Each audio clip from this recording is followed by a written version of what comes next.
Shalom. Bersyukur kita boleh sama-sama berkumpul kembali di dalam hadirat Tuhan. Mari kita mau menyiapkan hati kita mau tundukkan kepala kita. Kami bersyukur Tuhan untuk kasih setiamu, untuk penyertaan-Mu yang sempurna Tuhan dalam kehidupan kami. Roh-Mu yang telah tercurah atas kami Tuhan, yang memberikan kami pertolongan, yang menyertai setiap kami Tuhan, kami mengucap syukur Tuhan. Dan inilah setiap kami Tuhan, kami mau menyerahkan hati kami Tuhan, hidup kami Tuhan ke dalam pimpinan tangan Roh Kudus Tuhan. Mengalirlah Tuhan, biarlah kuasa Roh Kudus mengalirlah Tuhan.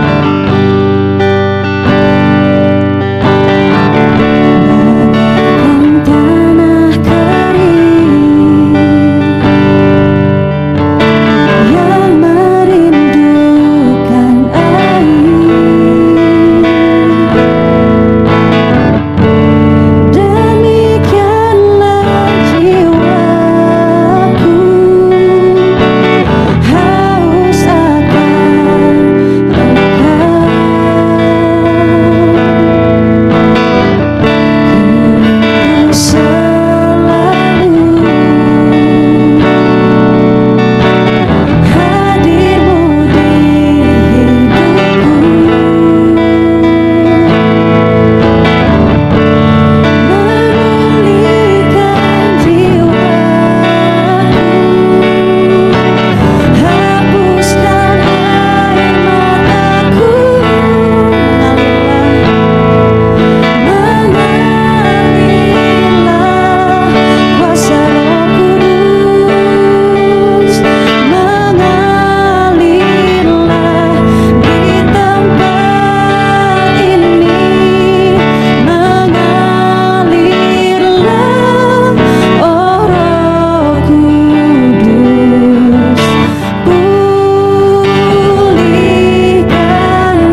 Bapa dalam surga, tidak ada yang mustahil kalau Roh Kudus bekerja di dalam hidup kami Tuhan, memenuhi hidup kami dan berkuasa atas hidup kami Tuhan. Kami percaya Tuhan, Roh Kudus ada di sini Tuhan, di antara kami masing-masing, baik di rumah kami masing-masing atau di tempat ini Tuhan. Kau mengurapi hamba-Mu yang terbatas, semua yang hadir, supaya kami boleh menerima berkat daripada-Mu Tuhan. Segala kuasa apapun juga yang ingin merebut berkat dari kami, kami tolak, kami patahkan dalam nama Tuhan Yesus.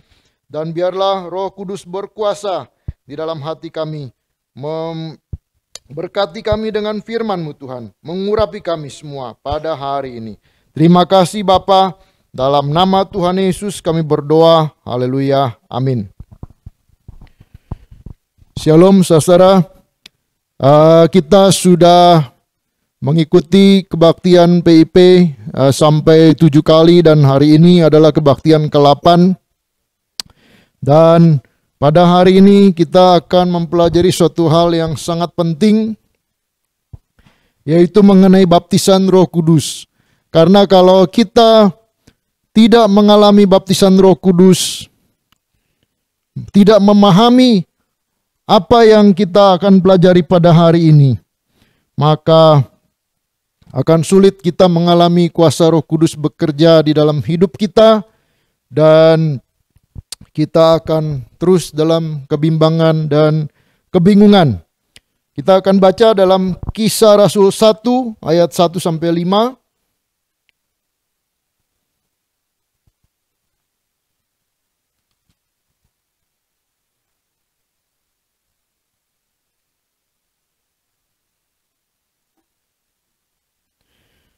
Kisah Rasul 1 ayat 1 sampai 5, saya bacakan. Hai Theophilus, dalam bukuku yang pertama aku menulis tentang segala sesuatu yang dikerjakan dan diajarkan Yesus, sampai pada hari ia terangkat. Sebelum itu ia telah memberi perintahnya oleh Roh Kudus kepada rasul-rasul yang dipilihnya. Kepada mereka ia menunjukkan dirinya setelah penderitaannya selesai. Dan dengan banyak tanda ia membuktikan bahwa ia hidup. Sebab selama 40 hari ia berulang-ulang menampakkan diri dan berbicara kepada mereka tentang kerajaan Allah. Pada suatu hari ketika ia makan bersama-sama dengan mereka, ia melarang mereka meninggalkan Yerusalem dan menyuruh mereka tinggal di situ menantikan janji Bapa, yang demikian katanya, telah kamu dengar daripadaku. Sebab Yohanes membaptis dengan air, tetapi tidak lama lagi kamu akan dibaptis dengan Roh Kudus. Dalam Kisah Rasul 1 ayat 1 sampai 5, Tuhan Yesus berpesan kepada murid-muridnya, jangan pergi kemana-mana dulu, tunggu katanya di Yerusalem menantikan janji Bapa. Sebab Yohanes membaptis dengan air, tetapi tidak lama lagi kamu akan dibaptis dengan Roh Kudus. Apakah saudara semua sudah menerima Tuhan Yesus? Apakah saudara sudah menerima Roh Kudus di dalam hidup kita? Apakah saudara sudah menerima baptisan Roh Kudus di dalam hidup kita? Karena ini sangat penting. Pentingnya dipimpin oleh Roh Kudus, sangat penting di dalam kehidupan kita. Roh Kudus menolong kita, dikatakan dia adalah penolong, dia adalah penghibur, dia adalah penasihat yang ajaib. Sehingga kita bisa dipimpin, dituntun ke dalam kebenaran, kalau kita memiliki Roh Kudus di dalam hidup kita ini. Begitu pentingnya kita dipimpin oleh Roh Kudus, sehingga kita tidak salah melangkah. Dan kita akan aman di dalam kehidupan ini. Ada contoh kecil, Bapak Pendeta Hizkia yang kita sudah sering mendengar khotbahnya. Suatu kali dia berjalan naik bus, kalau nggak salah dari Semarang mau ke Jakarta. Jadi dia naik bus, siang-siang begitu panas, karena zaman dulu bus belum ada AC-nya, ya. jadi panas. Nah, waktu di dalam bus tiba-tiba Roh Kudus berbicara, katanya pakai jaket. Dia bilang, ini panas begini suruh pakai jaket katanya. Tapi Roh Kudus berbicara, kita harus mematuhi. Jadi akhirnya dia memakai jaket, ya. Setelah dia pakai jaket, ternyata ya, busnya tabrakan. Dan kaca-kaca pada pecah, orang-orang lain terluka karena dia pakai jaket, jadi dia aman, ya. Gitulah kalau kita dipimpin oleh Roh Kudus, ya. Juga pada suatu kali TPS merintis tanah di pos PI di Cikalong. Jadi waktu kami sedang mempersiapkan lahan untuk membangun gereja, sedang membersihkan lahan di sana, tiba-tiba datanglah beberapa penduduk bertanya, ini mau bangun apa di sini? Kita bingung mau menjawab apa. Kalau mau bilang membangun gereja, nanti ditanya izinnya di mana dan sebagainya, ya. Lalu terlintas di teman saya, dia bilang, kita mau bangun pabrik garment katanya. Ya, dibangun pabrik garment, ya. Padahal di Cikalong sana ya rada pinggiran lah, ya. Setelah itu akhirnya kita bangun gereja dan tempat ibadah di sana. Lalu pendetanya berusaha piara ayam lah, tanam jagung lah, dan segala macam, kurang berhasil, ya. Akhirnya setelah 15 tahun, Bapak pendetanya membuka pabrik kaos di sana, ya, sablon kaos. Dan akhirnya berhasil sampai sekarang, ya. Coba misalnya kalau dari tahun pertama kita mengikuti tuntunan Roh Kudus, ya, untuk membuka pabrik garment, ya, karena itu perkataan yang diberikan oleh Tuhan sebenarnya, ya, untuk membuka pabrik garment. Tapi karena kita ya kurang peka, ya, kurang tanggap, akhirnya setelah 15 tahun baru akhirnya kita membuka pabrik garment di sana, membuka pabrik kaos, dan itu berhasil sampai kaosnya itu dikirim sampai ke Kalimantan, ke Sulawesi dan sebagainya. Itu adalah pimpinan daripada Roh Kudus. Nah, untuk anak sekolah, untuk anak kuliah, ya, saya punya pengalaman yang saya pernah ceritakan, itu agak sedikit unik, ya. Jadi waktu saya SMA kelas 1 masuk IPA, ulangan matematika, ya, geometri analitis kalau nggak salah, itu agak susah ulangannya. Pas ulangan saya sakit panas. Jadi karena sakit panas udah nggak tahan. Tadinya ini kan karena sekolah BPK, kalau nggak ulangan langsung gugur nilainya, ya. Jadi terpaksa masuk. Setelah masuk, pas ulangan nggak sanggup lagi mengisi ulangannya. Akhirnya terima soal, saya langsung tidur. Habis terima soal, saya baca, terus saya langsung tidur, ya. Tidur di meja karena panas tinggi, jadi nggak kuat untuk bekerja, untuk mengisi ulangan, menjawab ulangan. Nah, waktu lagi tidur, tiba-tiba Tuhan memberikan mimpi, jawaban ulangannya, soal 1, soal 2, ya. Akhirnya karena sudah tahu jawabannya, saya buka mata, lalu saya tulis cepat-cepat, ya, dengan tenaga yang ada, tulis cepat-cepat semuanya. Setelah selesai, tutup lagi, tidur, ya. Dan ketika dibagikan dapat nilai 10, ya. Itu adalah kuasa Roh Kudus juga yang kita tidak bisa mengerti bagaimana itu bisa terjadi dalam kehidupan manusia. Itu adalah pentingnya kita dipimpin oleh Roh Kudus, juga pentingnya kita dipenuhi dan diurapi dengan Roh Kudus. Karena Roh Kudus memberikan kepada kita damai sejahtera. Roh Kudus memberikan pada kita kuasa untuk bersaksi. Roh Kudus memberikan kepada kita buah-buah roh. Kasih, sukacita, damai sejahtera, kesabaran, kemurahan, kebaikan, kelemah lembutan, penguasa kebaikan, kesetiaan, penguasaan diri, dan sebagainya. diberikan kepada kita yang telah kita bahas berhari-hari yang lalu. Karunia-karunia Roh Kudus diberikan kepada kita juga. Sehingga hidup Kristen kita menjadi berdampak dan efektif. Yang tadinya biasa-biasa saja, kita berdampak dan efektif. Contohnya Petrus. Tadinya orang biasa-biasa, hanya murid Tuhan Yesus. Tapi ketika dia diurapi dengan Roh Kudus, dia berkhotbah, pertama kali berkhotbah 3.000 orang bertobat. Dan akhirnya ribuan orang bisa dimenangkan oleh Petrus. Mujizat terjadi, bahkan katanya bayangannya saja bisa menyembuhkan orang. Ya. Kita diberikan hidup Kristen yang berdampak dan efektif di dalam kehidupan kita ini.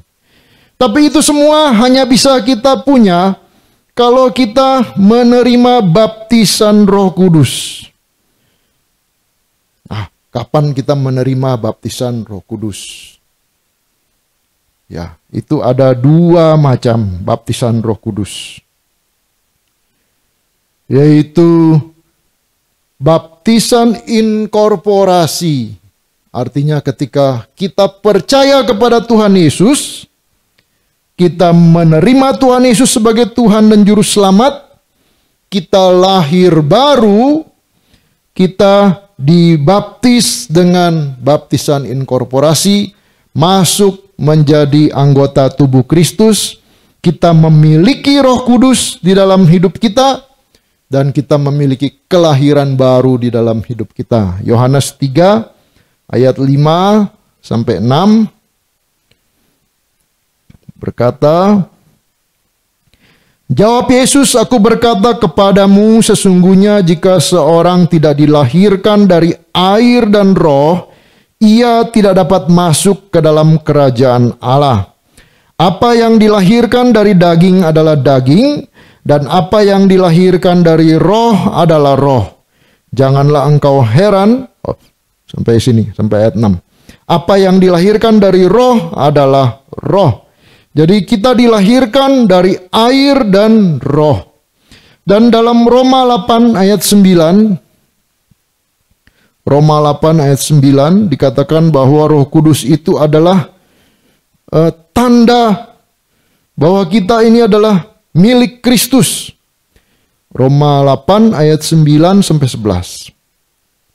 Tetapi kamu tidak hidup dalam daging melainkan dalam roh, jika memang roh Allah diam di dalam kamu.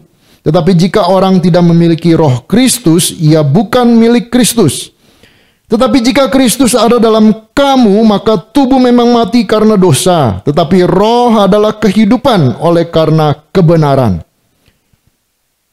Dan jika roh Dia yang telah membangkitkan Yesus dari antara orang mati diam di dalam kamu, maka Ia yang telah membangkitkan Kristus Yesus dari antara orang mati akan menghidupkan juga tubuhmu yang fana itu oleh rohnya yang diam di dalam kamu. Jadi ketika kita percaya kepada Tuhan Yesus, kita diberikan Roh Kudus. Di dalam baptisan Roh Kudus, inkorporasi, baptisan ke dalam menjadi anggota tubuh Kristus. Dan kita diberikan seperti meterai. Sebagai meterai, Roh Kudus itu diberikan sebagai meterai, sebagai segel. Di dalam kwitansi kalau kita belanja, kita pakai kwitansi 10.000, itu sah.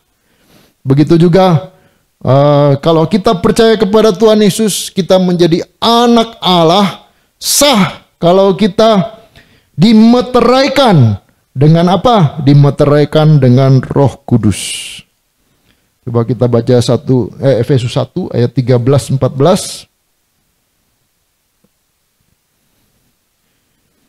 Efesus 1 ayat 13-14.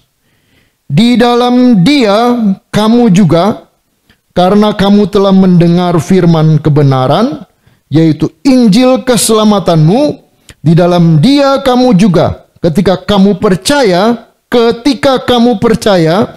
dimeteraikan dengan Roh Kudus yang dijanjikannya itu. Dan Roh Kudus itu adalah jaminan bagian kita sampai kita memperoleh seluruhnya, yaitu penebusan yang menjadikan kita milik Allah untuk memuji kemuliaannya.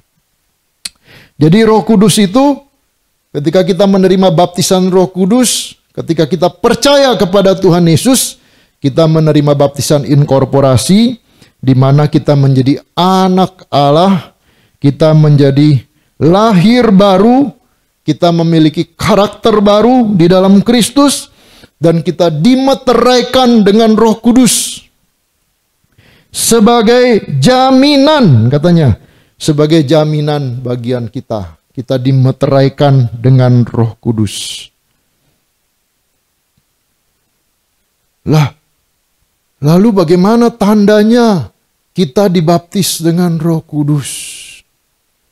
Apakah harus berbahasa lidah atau bernubuat atau bagaimana? Nah, ini yang menjadi perdebatan. Baptisan Roh Kudus, ketika kita menerimanya, ketika kita percaya kepada Tuhan Yesus, kita menerimanya. Kita diberikan tanda-tanda. Yaitu apa? Biasanya tanda-tandanya adalah sukacita yang melimpah dan damai sejahtera dari Allah ada di dalam hati kita. Tetapi bukan itu saja. Kadang-kadang ada orang juga yang diberikan tanda. Bahasa roh atau bahasa asing diberikan kepadanya. Atau ada juga yang diberikan penglihatan atau nubuat. Ya, diberikan penglihatan. Ada yang ketika dibaptis Roh Kudus diberikan penglihatan surga, tentang surga misalnya. Ada yang dibaptis dengan Roh Kudus diberikan penglihatan tentang Golgota dan sebagainya. Ada yang ketika dibaptis dengan Roh Kudus diberikan bahasa baru, bahasa roh atau bahasa asing, tiba-tiba bisa bicara bahasa Jerman atau bahasa Perancis misalnya, bahasa Mandarin dan sebagainya. Tetapi itu semua dikerjakan oleh Roh Kudus secara berbeda-beda, tidak sama untuk semua orang. Tapi yang penting adalah tandanya kita tahu bahwa kita dilahirkan kembali. Kita diberikan sukacita yang melimpah. Damai sejahtera Allah ada di dalam hidup kita. Dan kita menjadi manusia baru. Yang lama sudah berlalu. Sungguhnya yang baru sudah datang. Lalu bagaimana? Apakah kita bisa menerima tanda-tanda seperti itu? Ternyata bisa. Karena tanda-tanda itu merupakan manifestasi daripada kuasa Roh Kudus. Jadi manifestasi daripada kuasa Roh Kudus, karunia-karunia Roh Kudus diberikan kepada orang percaya. Sehingga ketika kita mengalami baptisan kuasa dari Roh Kudus, kita akan menerima kuasa untuk menjadi saksi Tuhan. Tadi baptisan inkorporasi, kita menjadi anggota tubuh Kristus. Yang kedua, ketika kita bergaul dengan Roh Kudus, sehingga ketika kita menyerahkan hidup kita sungguh-sungguh kepadanya, mengasihi Dia, kita akan mengalami proses. Kita diproses. Dan ketika kita penuh dengan Roh Kudus, kita akan meluap-luap. Seperti gelas yang terisi air, ketika sudah penuh, dia akan tumpah, meluap keluar. Itu adalah baptisan kuasa. Dan ketika kita menerima kepenuhan Roh Kudus, kita menerima baptisan kuasa Roh Kudus. Kisah Rasul 1 ayat 8 berkata demikian. Kisah Rasul 1 ayat 8. Tetapi kamu akan menerima kuasa kalau Roh Kudus turun ke atas kamu. Dan kamu akan menjadi saksiku di Yerusalem dan di seluruh Yudea dan Samaria dan sampai ke ujung bumi. Tadi baptisan inkorporasi, kita menjadi anak Tuhan. menjadi anak Allah, lahir baru. Dan ketika kita bergaul dengan Tuhan, diproses, dipenuhi oleh Roh Kudus sepenuh-penuhnya, kita akan meluap, tumpah, dan kita akan mengeluarkan manifestasi Roh Kudus, karunia-karunia Roh Kudus. Kita mengalami yang disebut baptisan kuasa Roh Kudus.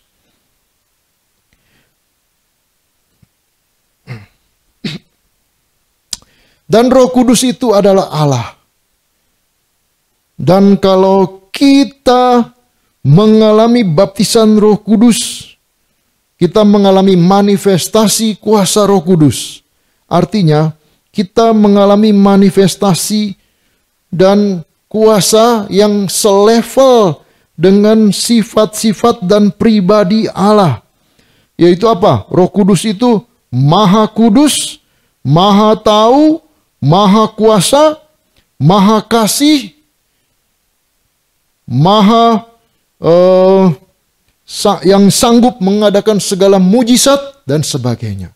Jadi jangan kaget kalau manifestasi kuasa Roh Kudus itu tidak bisa setara dengan apa yang manusia dapat lakukan.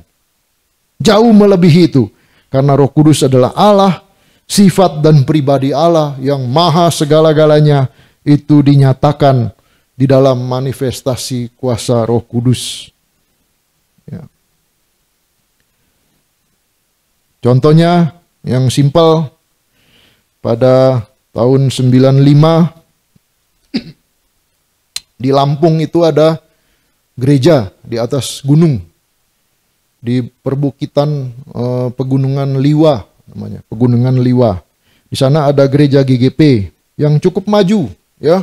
Sudah punya band, sudah punya alat musik, keyboard dan sebagainya. Tahun 95. Jadi lumayan lah, ya. Udah 25 tahun yang lalu kan punya keyboard, punya band, punya drum di atas gunung lagi. Itu lumayan gerejanya lah, udah bertumbuh, ya. Suatu hari pendetanya dapat bisikan dari Tuhan, katanya, kamu jual gereja kamu sama tanah sama rumah, pindah pulang ke kampung kamu di Gombong, katanya.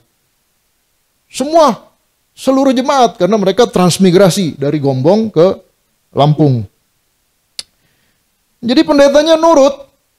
Jadi gerejanya udah bagus gitu, udah dibangun, udah ada band segala macam, dijual, ditutup. Dijual gerejanya, rumah-rumah jemaat semua dijual, tanah semua dijual, terus mereka pindah ke Gombong. Tahun 93 kalau nggak salah mereka pindah ke Gombong. Nah, Bapak Ibu tahu tahun 95 itu tempat mereka itu belum kota sih, mungkin ya desa atau semi kota gitu, Liwa namanya itu, kena gempa yang dahsyat dan hancur lebur semuanya, kebun-kebun juga semua hancur dan sebagainya. Ya, itu adalah kuasa Roh Kudus. Ya, kita nggak bisa pikir siapa yang bisa tahu itu. Pendetanya sederhana, orang nggak sekolahan, bukan orang kuliah, ya. Dia hanya menurut saja, ya.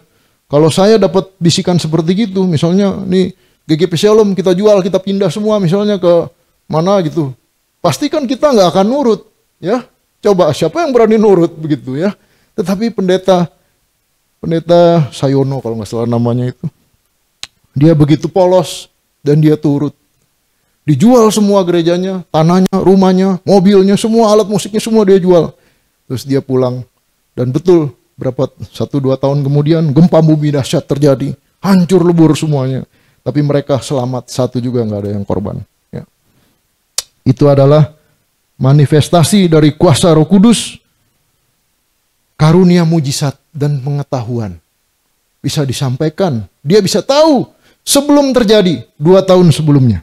Ya, begitu juga pernah tim TPS pergi ke Kalimantan. Lalu di sana ada gereja, sebelah gereja ada tanah kosong. Jadi kita bilang, Bapak Pendeta, ini tanah harus dibeli. Katanya. Berapa harganya? 40 juta. Katanya. Saya bilang tawar aja. Katanya. Padahal TPS belum punya uang, ya. Tawar. Akhirnya ditawar. Jadi 35 katanya Pak. Oh ya boleh, nanti kita kumpul uang dulu ya, katanya. Jadi begitu. Akhirnya berbulan-bulan nggak ada kabar. Akhirnya sudah berbulan-bulan saya telepon pendetanya. Bagaimana katanya urusan tanah itu? Katanya udah diambil orang atau masih ini? Oh, udah lunas Pak, katanya. Kita lagi di notaris. Katanya, loh bagaimana bisa lunas? Belum juga kita kirim uangnya, katanya. Udah lunas, katanya. Ya itu Pak, katanya ada tim Bapak, katanya. Dengar kita lagi bicara, katanya. Jadi nggak tahu bagaimana di dalam hatinya dia berjanji, katanya. Akan membayar tanah itu, katanya. Jadi tiba-tiba tanpa pengetahuan tim yang lain, tiba-tiba tanahnya dilunasin. Ya, itu adalah kuasa daripada Roh Kudus. Kita nggak bisa bayangkan ya sesuatu yang terjadi seperti itu. Ya, karena itu kalau kita dipimpin oleh Roh Kudus, kalau hidup kita dikuasai oleh Roh Kudus, kalau kita menerima baptisan kuasa di dalam hidup kita ini, maka hidup kita akan menjadi efektif. Ya, hidup kita menjadi berdampak. Hidup kita menjadi lebih efektif di dalam kehidupan kita, di dalam pekerjaan kita, di dalam pelayanan kita. Zaman sekarang, zaman online, ya. Zaman online, pelayanan online. Bagaimana caranya kita efektif dalam pelayanan online?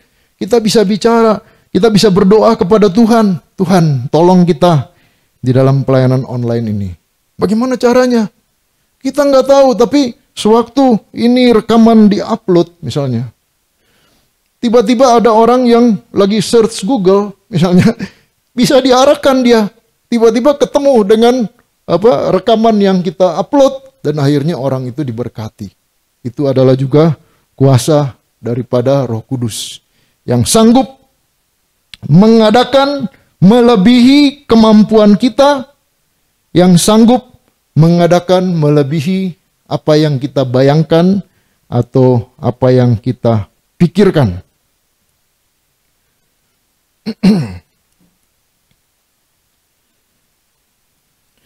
Bagaimana kita menerima baptisan kuasa? Kalau menerima baptisan inkorporasi, pasti semua sudah memiliki baptisan inkorporasi. Karena semua sudah menerima Tuhan Yesus, semua sudah menerima Roh Kudus, semua sudah mengalami kelahiran baru, semua sudah mengalami dimeteraikan oleh Roh Kudus. Nah, bagaimana sekarang caranya kita menerima baptisan kuasa? Kalau Roh Kudus yang ada di dalam hidup kita ini, kita minta berkuasa dalam hidup kita, diam di dalam hidup kita, memenuhi seluruh hidup kita. Kita mengalami kepenuhan Roh Kudus, maka otomatis itu akan meluap dan mengalir keluar. Ya, ada anak muda yang disuruh baca Alkitab, dia bilang, Pak, saya baca Alkitab nggak ada efeknya nih. Katanya. Ada yang suruh doa, dia bilang, saya doa sekali nggak ada efeknya. Nah, jangan lupa membaca Alkitab, berdoa dan sebagainya itu sama seperti kita ember kosong, ya. Terus kita teteskan dengan air keran. Ada efeknya nggak? 1 tetes, 2 tetes, nggak ada efeknya, ya. Tapi ditunggu berapa bulan, berapa jam, tiba-tiba apa? Embernya apa? Penuh, ya. Dan ketika embernya penuh, dia akan luber. Dan ketika kita mengalami kepenuhan Roh Kudus, dia akan meluap dan mengalir keluar. Itu adalah aliran kuasa Roh Kudus. Jadi jangan kecewa, jangan takut, jangan patah semangat. Baca Alkitab, ini tebel banget nih Alkitab nih. Kapan selesainya? Ya, baru juga baca halaman 10. Waduh, masih 1000 lagi katanya. Ya, jangan kita putus asa, karena itu seperti setetes air di dalam ember kosong. Menetes, berdoa terus, ya. Dan ketika penuh dalam hidup kita, kita mengalami yang disebut kepenuhan Roh Kudus, meluap dan mengalir keluar. Aliran kuasa Roh Kudus memanifestasi di dalam kehidupan kita, memberikan kepada kita karunia-karunia dan buah Roh Kudus. Karunia-karunia Roh Kudus sudah kita pelajari beberapa hari yang lalu. Buah Roh Kudus sudah kita pelajari berapa hari yang lalu. Sekarang bagaimana caranya menerima itu semua? Yaitu kalau kita mengasihi Yesus, kalau kita membiarkan Roh Kudus berkuasa atas hidup kita, kalau kita dengan sabar belajar firman Tuhan, kalau kita dengan sabar berdoa, kalau kita dengan rela membiarkan Roh Kudus memenuhi hidup kita, maka kita akan mengalami yang disebut kepenuhan Roh Kudus, meluap dan mengalir keluar, mengalami aliran kuasa dan baptisan Roh Kudus dalam hidup kita. Dan apa yang dialami oleh teman-teman kita yang diceritakan tadi akan kita alami juga. Bahkan lebih hebat lagi, bahkan lebih aneh lagi, bahkan lebih di luar pikiran manusia apa yang kita alami. Karena itu bukan karena kita. Kenapa apa yang kita alami itu begitu luar biasa? Karena itu adalah sifat daripada Roh Kudus. Dia adalah Roh Kudus, dia adalah Allah, dia adalah Maha Kudus, Maha Tahu, Maha Kuasa, Maha Kasih, Maha Segalanya.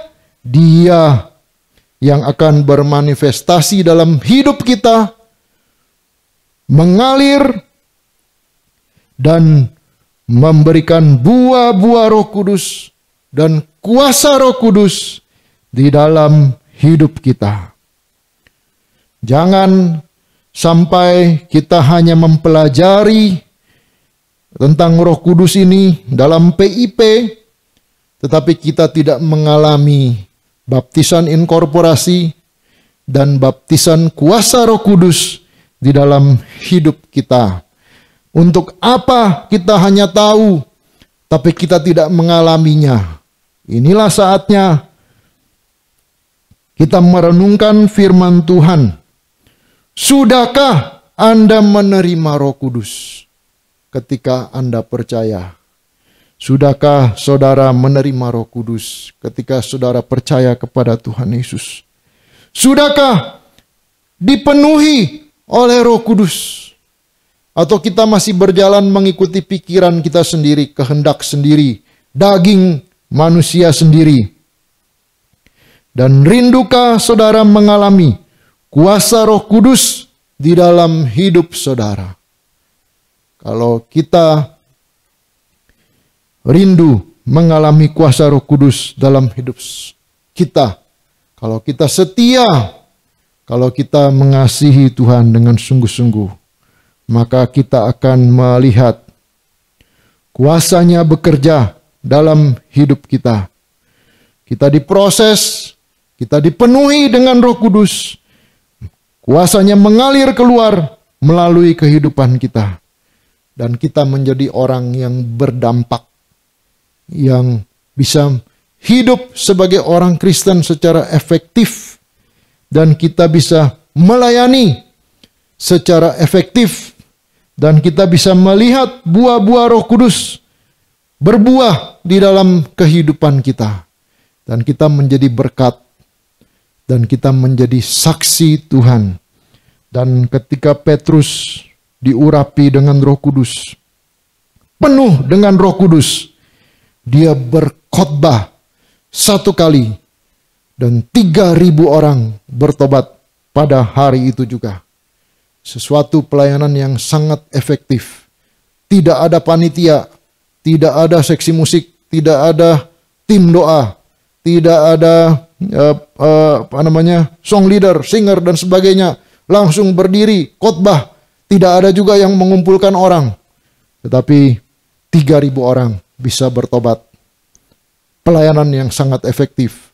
Kalau kita hidup, dipimpin, dituntun, dipenuhi dengan Roh Kudus, dibaptis dengan kuasa, maka kita akan melihat kuasa Tuhan bekerja di dalam hidup kita, dan kita akan berbuah lebat, dan buah itu akan tinggal tetap.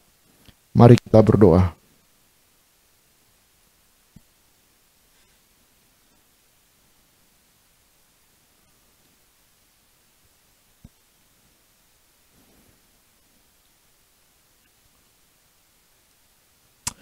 Bapa dalam surga, kami sudah mempelajari firman-Mu bersama-sama pada malam hari ini Tuhan. Haleluya. Kami sudah mempelajari berhari-hari mengenai Roh Kudus. Dari hari pertama, dari hari kenaikan, hari pertama, kedua, ketiga, sampai kepada hari ke-8 ini Tuhan.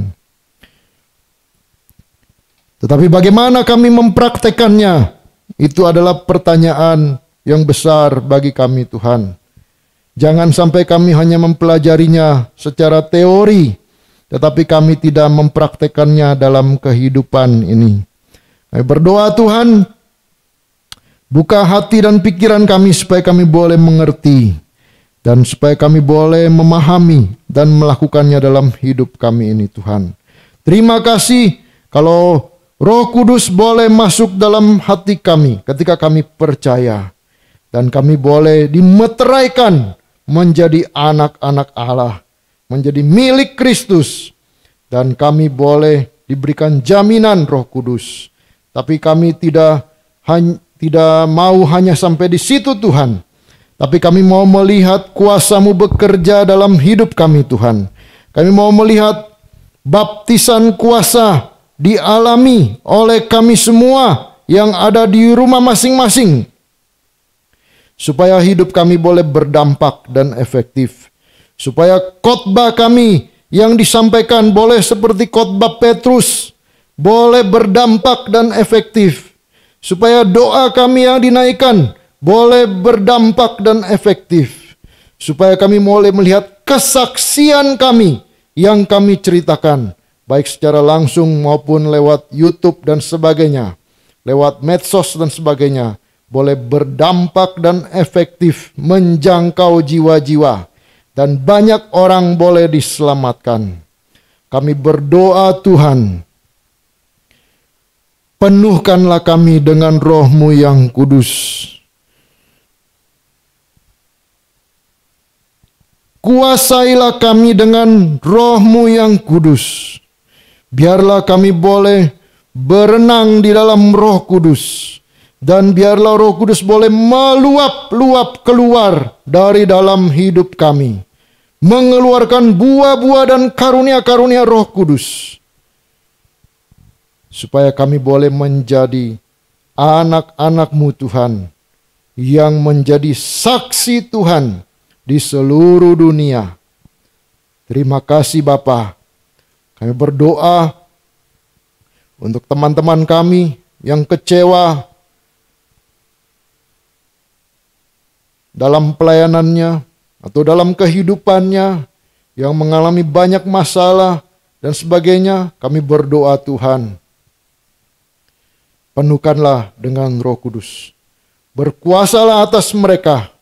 Biarlah mereka boleh melihat kuasa Roh Kudus juga bermanifestasi di dalam hidup mereka, menyelesaikan segala masalah mereka.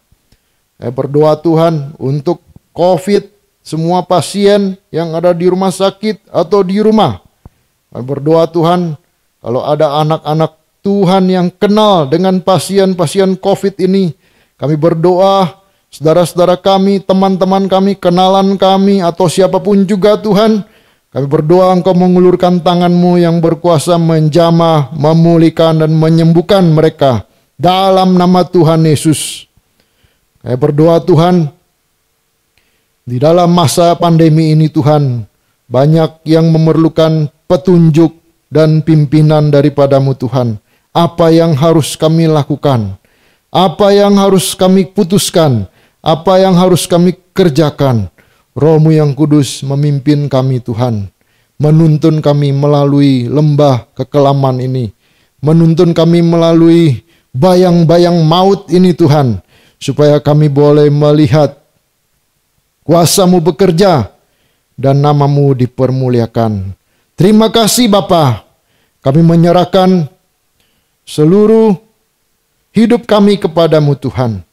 Biarlah malam hari ini Tuhan, kami boleh mulai melihat kuasa-Mu bekerja dalam hidup kami. Sehingga kami menjadi orang yang berdampak, menjadi orang yang efektif di dalam menjadi saksi Tuhan di kota Bandung ini, di Indonesia, bahkan sampai ke seluruh dunia. Terima kasih Bapa. Dalam nama Tuhan Yesus kami berdoa. Terima kasih Bapa. Kalau sebentar kami akan berpisah satu sama yang lain, biarlah kasih dari Allah Bapa, anugerah daripada Tuhan kita Yesus Kristus, dan kuat kuasa karena persekutuan dengan Roh Kudus akan memenuhi dan mengalir dalam hidup kita semua sampai Maranatha Tuhan Yesus datang yang kedua kalinya.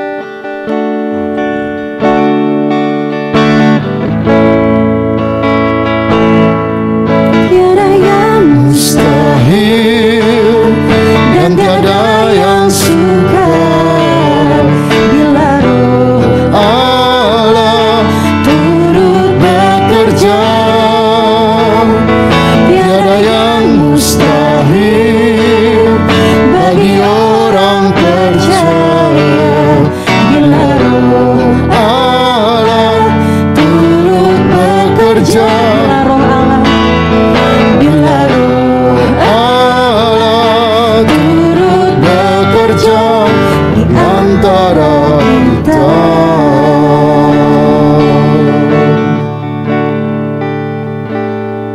Haleluya. Amin.